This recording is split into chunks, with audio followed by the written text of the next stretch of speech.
ज्ञानञ्जनशलाकया चक्षुरुन्मीलितं येन तस्मै श्रीगुरुवे नमः। नमः ॐ विष्णुपादाय कृष्णप्रेष्ठाय भूतले श्रीमते भक्तिवेदान्तस्वामिन्निधि नामिने। नमस्ते सारस्वतीदेवे गौरवाणी प्रचारिणे निर्विशेषा शून्यवादी पाश्चात्यदेशतारिणे। जय श्री कृष्ण चैतन्य प्रभु नित्यानंद श्री अद्वैत गदाधर शिवासादि गौर भक्तवृंद। हरे कृष्णा कृष्णा कृष्णा हरे हरे, हरे राम राम राम हरे हरे। हरे कृष्णा। आप सभी भक्तों का हार्दिक स्वागत है आज के श्रीमद् भागवतम के कथा में।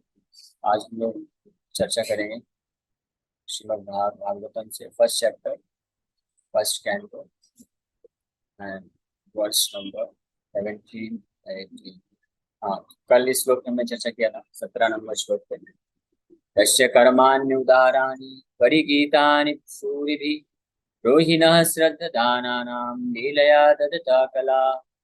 तो इसमें इस श्लोक में शौनकादि ऋषि सूत गोस्वामी को ये रिक्वेस्ट कर रहे हैं, अनुरोध कर रहे हैं कि आप उन समस्त भगवान के समस्त अवतारों की अद्भुत लीलाओं का वर्णन कीजिए जिसका गान बड़े बड़े ऋषि मुनि महान भक्त नारद आदि, नारद मुनि जैसे महान भक्त जिसका गुणगान करते हैं। क्योंकि उनके जो कर्म है, कर्माणी, कर्मान्य मतलब उनके जो लीलाएं हैं वो अति उदाराणी, वो बहुत ही कृपा और अनुकंपा बरसाने वाली है। और इसके प्रभाव से हर किसी के हृदय को शुद्धिकरण और लाभ प्राप्त होता है। तदतः कला। तो आप समस्त लीलाओं का विस्तार से वर्णन करिए। क्यों? क्योंकि हम सुनना चाहते हैं। श्रद्धाना नाम मतलब हम लोग बहुत ही रिस्पेक्टफुली, आदर पूर्वक, बहुत ही ईगरनेस के साथ, इच्छा के साथ हम तत्पर होकर भगवान की उन दिव्य लीलाओं का श्रवण करना चाहते हैं। तो ये हमने कल चर्चा किया था, इसका तात्पर्य आज पढ़ेंगे, फिर आगे बढ़ेंगे। तात्पर्य में रूपा जी बताए, the personality of God is never inactive as some less intelligent person suggest. His works are magnificent and magnanimous. His creations, both material and spiritual, are all wonderful and contain all variegatedness. They are described nicely by such liberated souls as Srila Narad, Vyas, Valmiki, Devala, Asita, Madhava, Sri Chaitanya, Ramanuja, Vishnu Swami, Nimbarka, Sridhar, Vishwanath, Baladev, Bhakti Vinod, Siddhant Saraswati, and many other learned and self-realized souls. These creations, both material and spiritual, are full of opulence, beauty, and knowledge. But the spiritual realm is more magnificent due to its being full of knowledge, bliss, and eternity. The material creations are manifested for some time as perverted shadows of the spiritual kingdom and can be likened to cinemas. They attract people of less intelligent caliber who are attracted by false things.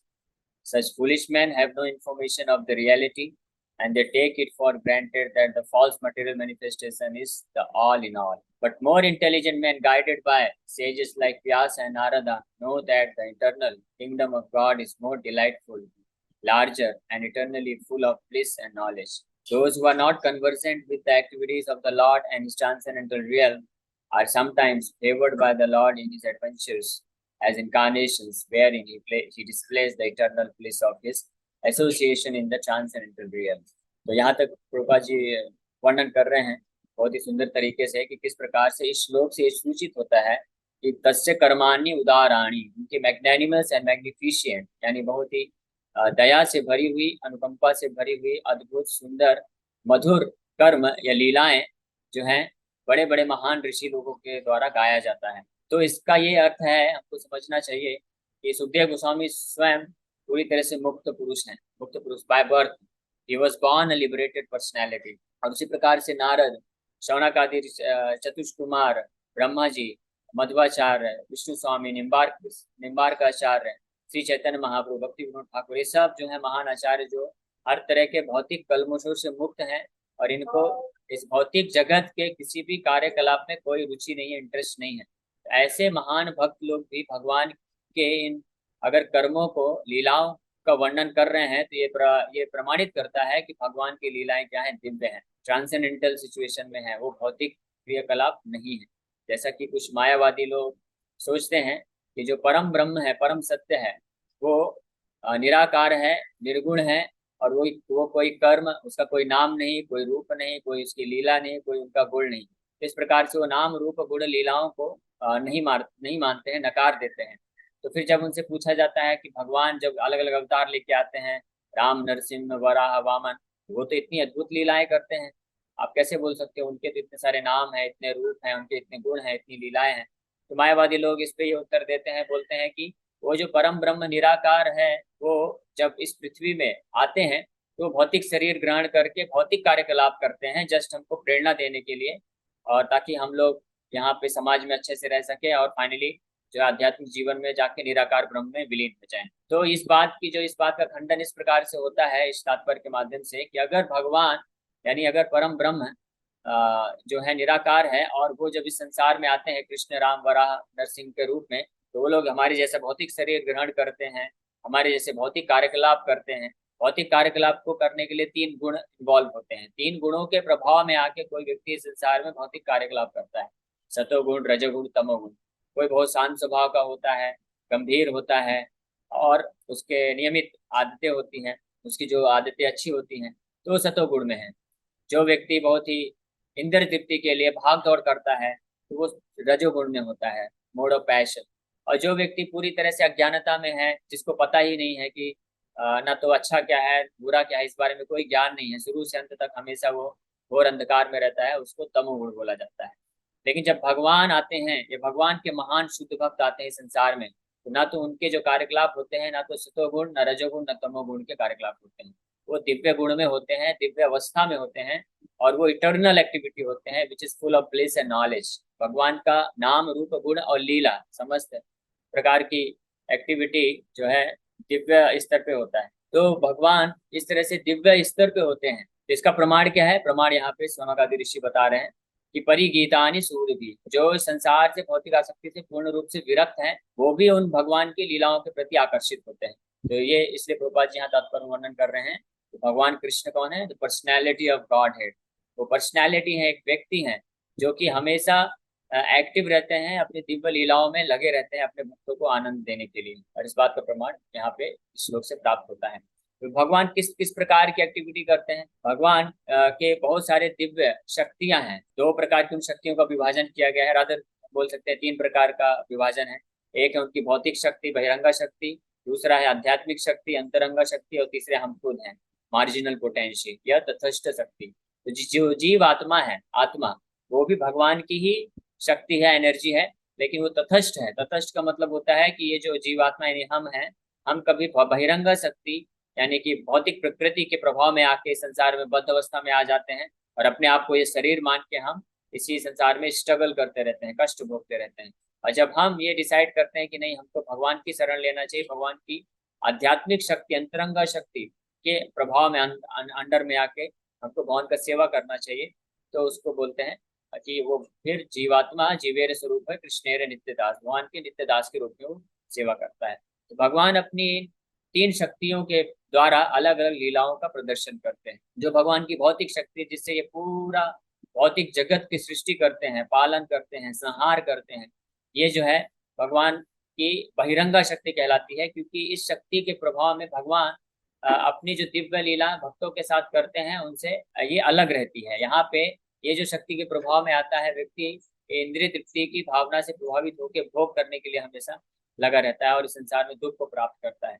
लेकिन भगवान नित्य रूप में, सनातन रूप में, अपने आध्यात्मिक जगत में रहते हुए अपने महान भक्तों, शुद्ध भक्तों के साथ अलग अलग रसों में, शांत रस, दास्य रस, सख रस और वात्सल्य माधुर्य रस के संबंध के साथ भगवान अपने भक्तों के साथ दिव्य लीलाएं प्रदर्शित करते हैं उस वैकुंठ जगत में, आध्यात्मिक जगत में। और उन लीलाओं के द्वारा भगवान और भगवान के शुद्ध भक्त सबको दिव्य आनंद की प्राप्ति होती है। तो भगवान इसीलिए दया करके, कृपा करके कभी कभी उस आध्यात्मिक जगत को इस भौतिक जगत में लेके आते हैं। तो जब भगवान इस भौतिक जगत में आते हैं, अवतार लेके आते हैं, तो इस भौतिक जगत का प्रभाव से प्रभावित ना हो करके भगवान इस संसार में उस आध्यात्मिक जगत की एक झलक को दिखाने के लिए लाते हैं हम सबको, ताकि ये संसार के जो बद्ध जीव हैं भगवान के प्रति आकर्षित हो सके और यह जान सकें कि इस भौतिक जगत के अलावा भी एक ऐसा जगत है जहाँ पे यही सेम तरह की, यही समान तरह के कार्यकलापों को दिव्य रूप में करने से दिव्य आनंद की प्राप्ति की जा सकती है। जैसे इस भौतिक जगत में कोई भी व्यक्ति अलग अलग रसों के द्वारा, भौतिक रसों के द्वारा सुख की प्राप्ति की इच्छा रखता है, लेकिन जो भौतिक बंधन में रहने के कारण, भौतिक चेतना में रहने के कारण और असली रूप में जिनसे हमारा संबंध नहीं है उनके साथ ये संबंध स्थापित करके रस को प्राप्त करने का जो इच्छा होता है, उसमें व्यक्ति सुखी नहीं होता है। तो इसलिए भगवान बार बार अलग अलग तरह के अवतार लेके आते हैं केवल एक ही मुख्य प्रयोजन के साथ, ताकि हम जैसे बद्ध जीवों को वो आकर्षित कर सके अपने नित्य धाम के प्रति, और अपने साथ, अपने भक्तों के साथ संबंध को प्राप्त करके हम उचित रस को, असली रस को, आध्यात्मिक रस को प्राप्त कर सके और अपने आप को सच्चिदानंद रूप में वापस से सिचुएट कर सके, स्थापित कर सके। ये पर्पज है भगवान के अलग अलग अवतार लेने का। और इस पर्पज के, इस उद्देश्य की पूर्ति के लिए ही भगवान जो है, ये शौनक आदि ऋषि जो है यहाँ पे सूत गोस्वामी को रिक्वेस्ट कर रहे हैं कि आप उन सब भगवान की उदाराणी, कर्माणी उदाराणी, उदार कर्मों का जो है, लीलाओं का वर्णन करिए विस्तार से। तो इस प्रकार से यहाँ पे है। लेकिन जो लोग कम बुद्धिमान होते हैं, जिनके पास पर्याप्त मात्रा में भक्ति नहीं है या पुण्य नहीं है, तो वो लोग इस भौतिक जगत के प्रति ही आकर्षित रहते हैं, जो कि भगवान की बहिरंगा शक्ति है। और इस प्रकार से उनको सही जगत के बारे में इंफॉर्मेशन नहीं होती। इसलिए भक्त लोग प्रयास करते हैं, भक्तों के प्रयास से और उनकी कृपा से जब इस प्रकार से भगवान कृष्ण की दिव्य लीलाओं का कथा होता है, तो बाकी सभी को असली वास्तव वस्तु, रियलिटी के बारे में जब पता चलता है, तो वो लोग भी भगवान के प्रति आकर्षित होकर भगवान के kingdom, eternal kingdom of God head, यानी कि आध्यात्मिक जगत, वैकुंठ जगत की तरफ आकर्षित हो जाते हैं। इसलिए प्रभुपाद जी यहाँ पे लिख रहे हैं कि more intelligent man guided by sages like Vyas and Narada know that the eternal kingdom of God is more delightful, larger and eternally full of bliss and knowledge. जब कोई भक्त इन महान भक्तों के मुख से सुन लेता है, जान जाता है रियलिटी, तब वो समझ जाता है कि इस भौतिक जगत के परे आध्यात्मिक जगत में ज्यादा सुंदर और विस्तार से और हमेशा सनातन रूप में दिव्य आनंदमयी कार्यकलाप चलते रहते हैं, लीलाएं चलती रहती हैं, जो कभी समाप्त नहीं होती। इस जगत में पहला तो लक्षण है कि यहाँ की जो कर्म है लोग करते हैं, उससे जो रस प्राप्ति होती है वो बहुत क्षणिक होता है, वो बहुत तुच्छ इस क्वालिटी का होता है। और दूसरा टेम्परेरी होता है, नष्ट हो जाता है, एक ही रस आपको हमेशा प्राप्त नहीं होगा। लेकिन जो भगवान के दिव्य धाम में ये कार्यकलाप होते हैं, लीलाएं होती हैं, तो वो बहुत ही सुंदर होती हैं, मधुर होती हैं, आनंददायक होती हैं और गुणवत्ता में उच्च कोटि की गुणवत्ता होती है। और सबसे महत्वपूर्ण बात, वो सनातन काल तक चलती रहती है, कभी नष्ट नहीं होती। जैसे भगवान कृष्ण यशोदा मैया के पुत्र के रूप पुत्र बने, तो पुत्र बन के यशोदा मैया को वात्सल्य प्रेम भगवान कृष्ण यशोदा माता को दिलाते हैं, यशोदा माता, नंद महाराज, वसुदेव देवकी। तो ये जो लीला के द्वारा आध्यात्मिक सुख देते हैं भगवान, तो ये सुख उनको इटरनली सनातन काल में मिलता रहता है। कभी जो है भगवान उनके लिए बड़े नहीं होते, भगवान उनसे उनसे सेपरेट नहीं होते, विरह नहीं होता है उनका आध्यात्मिक जगत। तो इन्हीं सब लीलाओं को जो है सुखदेव गोस्वामी, सुख गोस्वामी के मुख से सौनक आदि ऋषि सुनना चाहते हैं। फिर those who are not conversant with the activities of the Lord and His transcendental realm are sometimes favored by the Lord in His adventures as incarnation, wherein He displays the eternal bliss of His association in the transcendental realm. By such activities, He attracts the conditioned souls of the material world, and some of these conditioned souls are engaged in the false enjoyment of material senses. Some of the conditioned souls are engaged in the false enjoyment of material senses, and others in simply negating their real life in the spiritual world. These less intelligent persons are known as karmis or fruity workers, and jnanis or dry mental speculators. But above these two classes of men is the transcendentalist known as Satvata or the devotee, who is busy neither with rampant material activity nor with material speculation. He is engaged in the positive service of the Lord, and thereby he derives the highest spiritual benefit unknown to the karmis and jnanis. As the supreme controller of both the material and spiritual worlds, the Lord has different incarnations of unlimited categories. Incarnations like Brahma, Rudra, Manu, Prithu, and Vyas are his material qualitative incarnations, but his incarnations like Rama, Narasimha, Varaha, and Vaman are his transcendental incarnations. Lord Shri Krishna is the fountainhead of all incarnations, and he is therefore the cause of all causes. तो प्रभुपाद जी बता रहे हैं बड़ी सुंदर तरीके से कि किस प्रकार कि कुछ जो भगवान जब इस भौतिक संसार में आते भी हैं, तो तब भी कुछ जो दुर्भाग्यशाली जीव होते हैं, वो अपने मटेरियल एक्टिविटी, भौतिक कार्यकलापों में इतना विलीन हो जाते हैं, इतना खो जाते हैं कि भगवान के शुद्ध भक्तों द्वारा वो भगवान की दिव्य लीलाओं को, दिव्य नाम रूप गुण को श्रवण करने का जो मौका है वो खो बैठते हैं। तो ऐसे जो इस प्रकार के जो भौतिकतावादी लोग होते हैं, इनको प्रभुपाद जी बता रहे हैं दो कैटेगरी के लोग होते हैं। एक होते हैं कर्मी यानी फ्रूटिव वर्कर्स। कर्मी उन लोगों को बोला जाता है जो शास्त्रों के विधि विधान द्वारा इस संसार में यज्ञ दान तपस्या पुण्य करके इस संसार में ऐश्वर्य को भोगना चाहते हैं।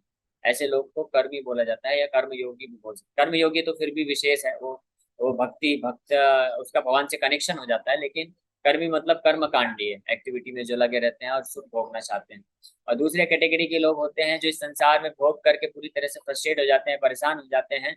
तो वो फिर प्रयास करते हैं कि संसार की समस्त विविधता को नकार के, ये समस्त भौतिक कार्यकलापों को नकार के हम ब्रह्म में लीन हो जाएं। ऐसे लोग को ज्ञानी बोला जाता है, ज्ञान योगी बोला जाता है। ये दोनों प्रकार के लोग जो हैं भगवान के उस दिव्य लीलाओं, दिव्य आनंद का लाभ उठाने से वंचित हो जाते हैं। लेकिन जो तीसरे कैटेगरी के लोग होते हैं जिनको सात्वता बोला जाता है, हमने डिस्कस किया था पिछले बार, सात्वताम पति ही भगवान का एक नाम है, सात्वताम पति ही। सात्वता मतलब जो कि सत्य पर पूरी तरह से अपना जीवन समर्पित किए हैं। और सत्य कौन है? परम सत्य, सत्यम परम धीमहि, ओम नमो भगवते वासुदेवाय।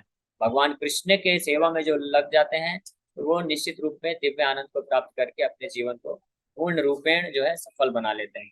तो ऐसे भाग्यशाली जीव जो होते हैं वो भगवान के भक्तों के संग में आ जाते हैं, और भगवान के अलग अलग अवतारों के जितने भी अनंत कोटि अवतार है भगवान के, उन सब अवतारों के दिव्य लीलाओं का श्रवण करके अपने जीवन को सफल बनाते हैं। और कृष्ण जो है वो है समस्त सारे अवतारों के फाउंटेन हेड हैं, यानी वो अवतारी हैं। उन्हीं से सारे अवतारों का प्राकट्य होता है, वही स्रोत है। इसलिए सौनक आदि ऋषि विशेष रूप से कृष्ण कथा को सुनने के लिए अत्यंत उत्सुक। ठीक है, तो आज हमने इस श्लोक में ये चर्चा किया कि किस प्रकार से भगवान की दिव्य लीलाओं को जब हम भक्तों के संग में आकर श्रवण करते हैं तो हमारा हृदय शुद्ध हो जाता है, और भगवान के हम दिव्य धाम को प्राप्त करके उनकी नित्य सेवा में लग के अद्भुत आनंद, अनंत और हमेशा सनातन आनंद को प्राप्त कर सकते हैं। इसी के साथ आप सभी का बहुत बहुत धन्यवाद कि आप लोग विनम्रता पूर्वक श्रवण किए। आप में से किसी भक्त का क्वेश्चन है तो एक या दो क्वेश्चन हम लोग 1-2 मिनट में। हरे कृष्ण।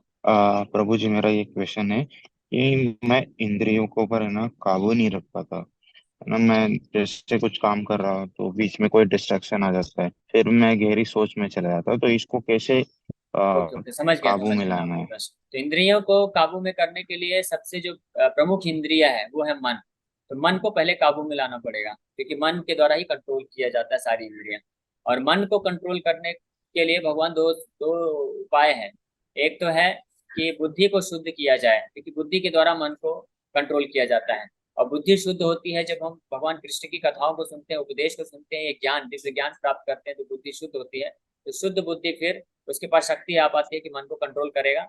और मन विचलित क्यों होता है, अनकंट्रोल क्यों होता है? क्योंकि मन में बहुत सारी इस भौतिक जगत के प्रति भ्रांतियां हैं, या आसक्ति बनी रहती है, मोह बना रहता है। तो वो नष्ट हो सकता है बुद्धि के, जो दिव्य बुद्धि है भगवान कृष्ण के द्वारा, उनके उपदेशों के द्वारा प्राप्त दिव्य बुद्धि के द्वारा वो किया जा सकता है। दूसरा सबसे सरलतम उपाय है कि मन को भी हम शुद्ध करें। तो मन को शुद्ध करने के लिए भगवान के नाम का जप, पवित्र नामों का जप, जब कोई व्यक्ति जप करता है तो मन इस तरह से शुद्ध होता है। तो ये एक प्रोसेस है, एक साइंटिफिक मेथड है। धीरे धीरे आप लगे रहेंगे, धीरे धीरे मन शुद्ध होगा और आप अपनी समस्त इंद्रियों को भी काबू कर पाएंगे। हरे कृष्ण। यस, हरे लास्ट कृष्ण प्रभु क्वेश्चन। जी। यस माता जी। हरे कृष्णा प्रभु जी, दंडवत प्रणाम। धन्यवाद। प्रभु जी, हम जैसे मंदिर जाते हैं, जैसे कोई प्रोग्राम रहता है, जैसे जन्माष्टमी हो गया, कोई भी बड़ा बड़ा कोई त्योहार रहता है, अगर मंदिर में जाओ तो जैसे वीआईपी लोग आते हैं उनको अच्छा दर्शन मिलता है, जैसे आप जाते हैं तो पहले दर्शन भगा देते हैं, ऐसा क्यों? समझ गया आपका प्रश्न। ठीक है, समझ गया। तो इसका कारण है क्योंकि प्रभुपाद जी, एक तो है कि ये जो वीआईपी लोग होते हैं ये इतने ज्यादा भौतिक आसक्ति में फंसे होते हैं, ऐश्वर्य होता है, इनका अभिमान होता है, घमंड होता है। तो अगर हम इनको जनरल पब्लिक में रखते हैं तो ये लोग फिर उस भगवान की कृपा को प्राप्त करने से वंचित हो जाएंगे। तो ये महान आचार्यों की, प्रभुपाद जी की दया है कि ये लोग भी वंचित ना हो, और ये लोग भी आके आराम से दर्शन ले सके, भगवान की कृपा प्राप्त कर सके। और वीआईपी के रूप में ये लोग अपने तरफ से कुछ भगवान को डोनेशन देते हैं, तो उसके कारण इनका जो कर्म है वो शुद्ध हो जाता है। तो यही कारण है कि इसलिए रखा गया है। ठीक है, और भी कारण है, लेकिन समय की पाबंदी है, हम लोग यहीं पे विराम करते हैं। आप सभी भक्तों का बहुत बहुत धन्यवाद।